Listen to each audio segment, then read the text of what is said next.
So if I do my job well enough, I'm going to convince you today of the importance of forgiveness. And I believe that this lesson is critical for each one of us, and Dave's reading was perfect. It was perfect. There's some dynamics about forgiveness, though, that I see a little differently. Because some of us, if we were brought up in a religious household, it was the spiritual and the right thing to do. It was the altruistic thing to do. That's good. But I have other reasons. I have other reasons that will give you a different why. And in that other why, it might show up a little differently. And it might not show up as you being so altruistic. It might feel a little more self-serving. And I want to call that good. I want to say when you're serving the self, it is not the individual self, it is the greater self of you. It is the God self of you. And that when you serve that God self of you, the world at large benefits. So there are a lot, when I was doing my research, there were a lot of things I read, there were a lot of stories I read about things that happened to people that would have been really justified. It would have been very justified for these individuals to remain angry and distant and justified in their anger. And if I could tell you any one of these stories, and you could, if you weren't awake enough, could say, yeah, you're right. That person deserves to suffer. And they should not be forgiven.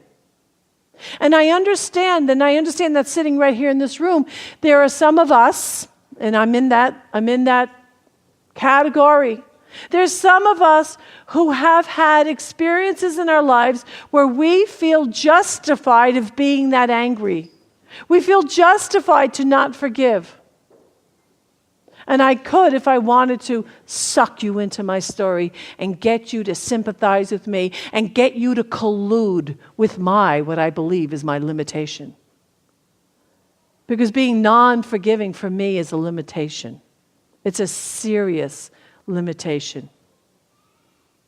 And what Dave said in that reading, if I want to be prisoner of my own mind, the way to do it is to not forgive. So there was a story about this American student, this university student, who went to South Africa to support the abolishment of apartheid. And while there, one day, while driving, and I guess she was known, her presence was known, she was dragged from her car, beaten, stabbed, and stoned to death. Pretty shocking, right? Not something you see much in this country. And her parents, though, somehow through whatever religious or spiritual practice they had, they knew that they had to get on the other side of that, because unless they got on the other side of that, they would be crippled by the memory of their daughter every time they thought of her. And they did. They got on the other side of it. There was, as you know, and most of you will know, although I must admit I was unconscious. Raising my first two children, and then in the young years of Seth, the news was barely something I could pay attention to. I was so busy just trying to be a parent. So busy just trying to not create reasons for him to have to forgive me. You know what I'm talking about, right? Just trying to be a present parent. And so being present to the world at large was not something I was very good at doing. So this is embarrassing, but it's the truth. It wasn't until it was in the form of a movie that I even knew what happened in Rwanda. I didn't know. I apologize for not knowing, but I didn't know. So I must say that I was quite shocked and horrified, as with all genocide. But when I did the research, especially for this project, because this is special, what they did there in that country. But during the time that there were two tribes, it was the Tutu and the and the Tutsi tribes that went to battle. And 1 million of the Tutsi tribal individuals were murdered. 250,000 of their women were raped. Now, can you imagine, even 30 years later, someone coming up to you and saying, I think it's time to reconcile?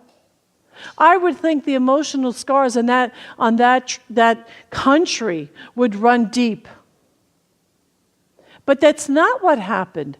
They set up a series of events in the way they were going to call certain individuals to justice, and they had their trials. Not everybody's been brought to justice yet. There's still individuals that were being accused of the genocide that are still free today, and they are hunted.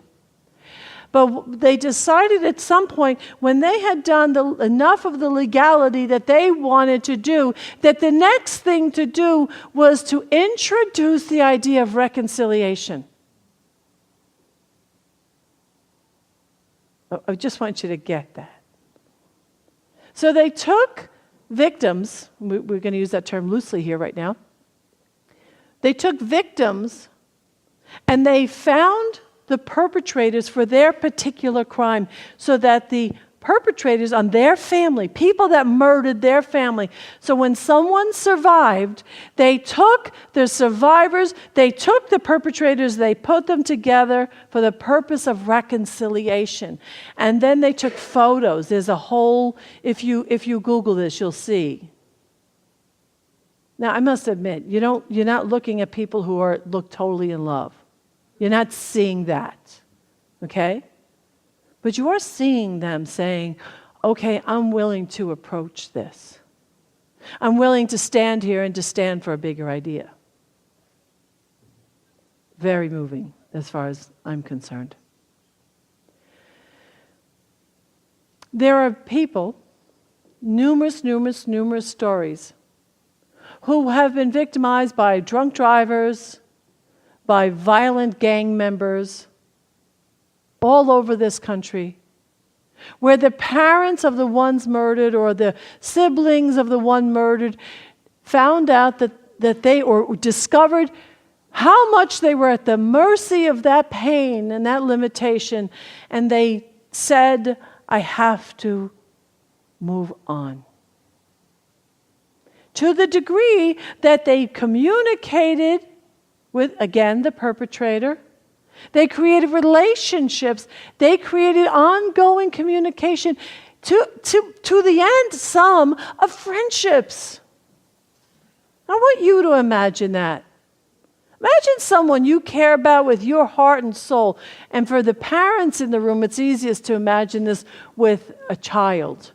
Imagine that someone brutally takes the life of your child. And then someone suggests that you heal through the practice of forgiveness. It might take a minute or two to get on board, right? You with me with that? But imagine that. Here's the thing about being non-forgiving. Who do you believe suffers more? You are the one that you're looking to forgive. Who suffers more by not forgiving? You. The weight of not forgiving, the weight of carrying that ex-husband, the weight of carrying the ex-wife, the weight of carrying the mother, the father, the abuser, the weight of carrying the boss that fired you without notice, the weight of the coach who didn't acknowledge you, the weight of any time you were humiliated anywhere. You carry it. I carry it. And here's one thing I know more than anything else, and this is where I hope you're going to join me. I want freedom. I want freedom. I want freedom of expression. I want freedom to succeed. I want freedom to be fully expressed. I want freedom to be in love, madly, wildly, crazy in love. And I don't want that stuff in the way. Whether it's to love you or whether it's to love my fiance. I want to have that much love available to me. And here's the thing, that any single time we are not forgiving, it is not just the perpetrator that you are barring from you. You are putting up a veil between you and your love because it exists here. It is nowhere else. Are you with me? It doesn't exist outside of you. You are the love. You are the forgiveness. You are the activity of good. You don't go get it as much as it looks like you're going to get it. 13, 50-year relationship, it doesn't matter. It's not the other person. It's the love that you are allowing to be expressed in you that you are experiencing. So when we don't forgive, we have all the stuff that gets in the way. Is this making sense? I think it makes sense, but I just want to make sure. So, in order to have those individuals in our lives, here's the kicker. You had to first accuse them. You don't have to forgive someone you haven't accused. You don't have to forgive someone you haven't judged. You don't have to forgive someone that you haven't made wrong. Where is that activity? In me. Go ahead, say it. In me. I am the carrier of my pain, and I am the carrier of my freedom. There's nothing more true than that. There's nothing more true than that. You are the carrier. You are the one. It lives and breathes and has its way in and through each one of us. So if I choose not to judge, then I'm not gathering new people to have to forgive. So the young adults here, right? The younger we are, the less stuff we have to do. So if you guys clean it up now, you don't have to carry anything into your 30s, 40s, and 50s. But those of us who didn't know this, we carried a lot of stuff. And what I realized, because I've been doing a lot of pondering about this so I could be ready for you, and what I realized, and then again I heard it reflected in Dave's reading, that it is fear-based. We don't forgive because we think we can protect ourselves. If I don't forgive you, I think in some way I can keep myself safe from being hurt again. Guess what? You know what, right? Doesn't work. It doesn't work that way. It does not work that way. The only way it works is that I believe what Jesus said. When Jesus said, now they're not all in agreement. Not everyone's in agreement with what he said. But when Jesus says, forgive them, Father, they know not what they do. That's a big task. So you have a little list clicking off in your brain right now as you're listening to me? You have a little list going on? Well, yeah, but she doesn't know what happened to me. If she knew, she wouldn't ask me to do this. And I ask you, how much do you want your freedom? How much do you want your freedom? Go ahead. How much? How much freedom do you want? Because that freedom of that is freedom to love it. And here's the thing, and the non-forgiveness seeps into us at a cellular level. We become stiff, our bodies become stiff. It affects our heart, it affects our blood pressure, it affects all sorts of things in our body temple. Because it is who we are. So remember before I asked you during the meditation to come up with some names, right? Did everybody have somebody? Did anybody not have somebody? Okay. It's possible. So what I want you to understand is that that person doesn't have to be sitting here. The person doesn't have to be alive. The person doesn't have to care one iota. And many of them won't. Many of them aren't interested in your forgiveness, don't want your forgiveness, and they still feel right about what the hell they did. They are justified. How do we know that? Why would they have done what they did in the first place? Right? Because in some place inside of them, they thought they were doing right. And some place inside of them, they didn't know how not to. I am clear that by the life that I've lived, that my mother and my father, especially my father, would not have done what he did if he knew how not to. Because I believe in you, and so if he was sitting here, that's the same way I believe in him. That we all have within us, and that place I ask you to go to, that place that has never been hurt, harmed, or injured, anywhere, anytime, ever, that's who you are. You are not the story about non-forgiving. You are not the story about hurt. That's what happened to you. That's not who you are. And the sooner you and I separate out what happened to me from who I am, the sooner happiness finds us. Yes? Yes. So this is what I want to invite you to do. I want to invite you to close your eyes, if you will. Bring to mind, by the form of pictures, these individuals. Just let them go through, across your mind, the inside of your mind, like a movie theater, like a blank screen. See them. Don't attach yourself to them. You're sitting way back in the audience, so there's plenty of distance between you and who they are. There's plenty of distance between you and the memory. And now I'd like you to repeat after me. I choose love. I choose forgiveness. I choose freedom. I choose love. I choose forgiveness. I choose freedom. Now keep it going. I choose love. I choose forgiveness. I choose freedom. I choose love. I choose forgiveness. I choose freedom. I choose love. I choose forgiveness. I choose freedom.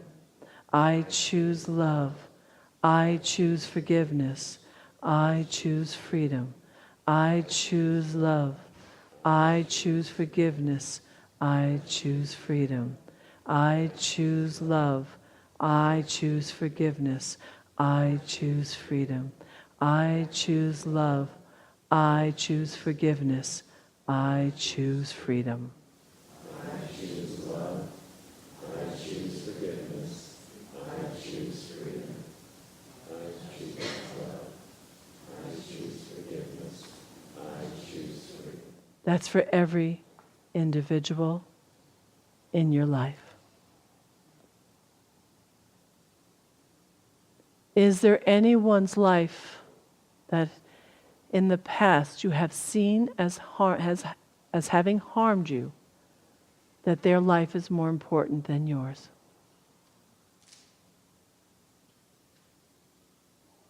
Is their life and their expression more important than your life and your expression? And if not, I say let them go.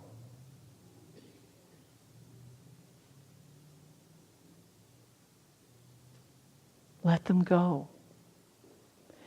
Now, they don't have to be here. I said that to you. They don't have to be sitting here. They don't have to be in the conversation. It's you. It's you. It's all you, because we kept it. Right now, nothing happened today. Did anyone have anything horrific happen today? Please don't raise a hand. If you do raise a hand, we'll take you aside. We'll get you to the practitioners. But the likelihood of something that of the magnitude that I'm talking about didn't happen today. So today is a perfect day. Today is a good day. This is your day. This is your springboard today. So you're here today, and anything that you feel that's differently than okay is alive where? in you, right? You brought it alive. It's in your memory banks. It's in your body temple because that's where pain exists. So we get right now to practice this right now. So right now, out of those names, if there's still one person that still catches your attention, that person who left, the parent that didn't give you up, the father that left you and your siblings, whatever the story it is, the one that just wouldn't stop hitting you. We have these stories. These are real. We don't live in a bubble here. We've all lived a real life. So bring that person to mind right now. And imagine that someone sitting next to you is that person. Doesn't matter the face of the person because it's in you. Turn to someone next to you and just say, I forgive you.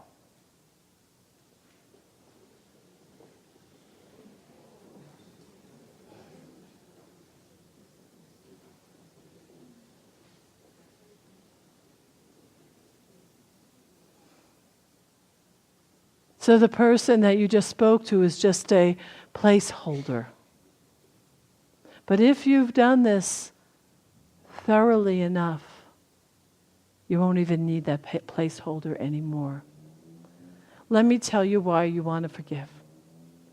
Because you want that freedom so much. You want to be so happy. You want to be ridiculously happy. You want to have joy be your common, everyday experience. You want health to be natural. And you want your prosperity to flow. You always hear prosperity teachers talk about that. And I think sometimes we say, yeah, whatever.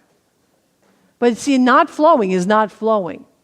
So the not flowing means it's in the way in our bodies, and it's in the way of our prosperity, and it's the way, well, actually, I was going to say that's true for artists, but artists, somehow when you're in pain, you're always more creative. I don't know what that is.